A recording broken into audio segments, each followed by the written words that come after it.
Aquaterm 2025 ko'rgazmasining 3-kuni. Ko'rib turganingizdek, odam gavjum. Bu bizani juda xursand qiladi.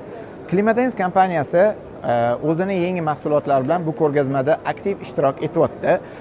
Ko'rib turganingizdek, har xil yangi mahsulotlarni olib kirganmiz.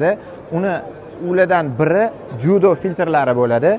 Judo filtrlari Germaniya mahsuloti bo'lib, Germaniyadan olib kiriladi. Kelinglar, bu filtrlar haqida sizlarga qisqacha tushuntirib o'tishga harakat qilaman. Eng avvalo hammamiz biladigan grubiy очистка filtrlarimizdan boshlaymiz.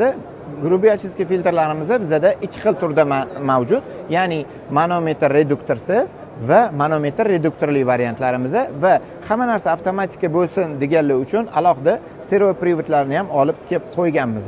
Bu servoprivodlarni nastroyka qilish juda ham oson. Keyingi segmentlarimiz bu bizda tonki очистка filtrlarimiz bo'ladi. Ularning ikki turdagisi mavjud. Katta turdagisi katta kubaturali va kichkina kubaturalilari mavjud. Kichkina xonadonlar uchun mo'ljallangan. Undan keyingi segmentlarimiz umichitel, filtr umichitel deyiladi, ya'ni suvni yumshatib beruvchi filtrlarimiz. Bu filtrlarimizning bir necha xili mavjud. Ko'rib turganingizdek, assortimenti ko'p.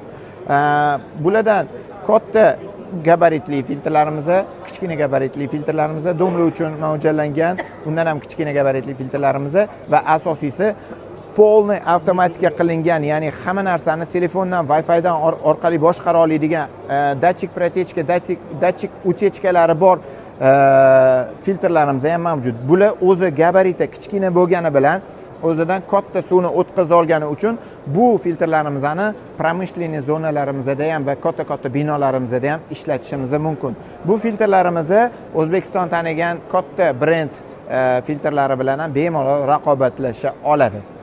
Keyingi segmentlarimizdan asosiy yengilliklarimizdan bittasi bu bizda kotelniy uchun mo'ljallangan filtrlarimiz. Ya'ni bu suvni обработка qilib beradi va suvdagi barcha minerallarni yo'qotib beradi. Bu bizga kotelniyimizda nalyot, nakib va korroziyani paydo bo'lishini oldini oladi.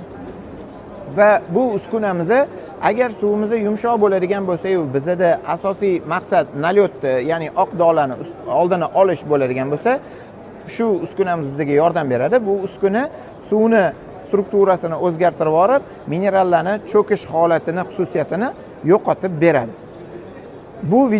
Bu videoni qisqacha olishga harakat qildik. Har bir filtrlarimiz uchun to'liq ma'lumot olishga harakat qilamiz va keyingi videolarimizda tushuntirib o'tishga harakat qilamiz. Salomat bo'lasizlar.